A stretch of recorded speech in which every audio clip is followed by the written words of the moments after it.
बाबे फरीद का नाम सुनिया जे?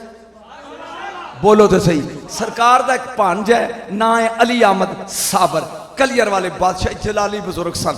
सरकार ने इंज रुख का पत्थर फड़े है बबोल दा ते सरकार अल्लाह अल्लाह हू दे मंजर च ने जलाल च आप दा एक खलीफा सी ए अली मुल्ला अब्दाल।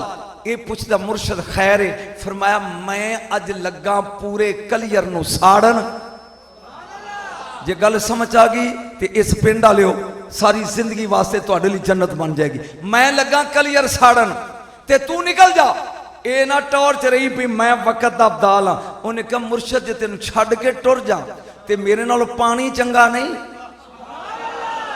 तेनू समझ नहीं आई? एवें दाद देती आ। मैनू पुछा जी पानी किवें? और पानी पै गया दुध च। दुध कहंदा बेमुलिया मैं 70 रुपये किलो हाँ, 100 रुपये किलो।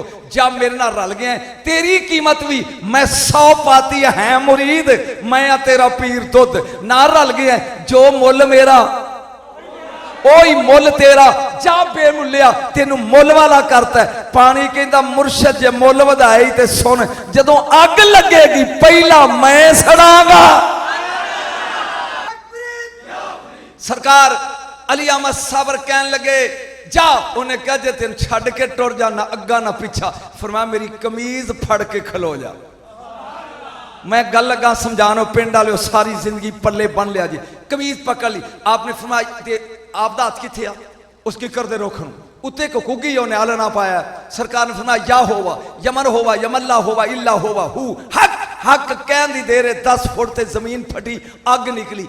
10-10 मील तक शहर साड़ के तबाह कर दिता। मैनू पुछा जी बचिया कौन? एक ते वो अब्दाल जिन्हें वली दा कुर्ता फड़िया सी।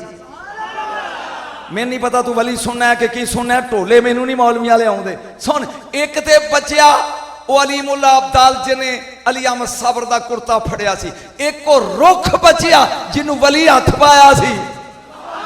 और हुण जाके नारा मारिया मैं समझेगा भाबियां दे पिंड आ गया। एक अली मुल्ला अब्दाल बचिया, एक और रुख बचिया जिन्हों वली ने हथ पाया सी। ओ त्रीजी ओ घुग्गी बची जिन्हें वली दे रुख दे आलना पाया।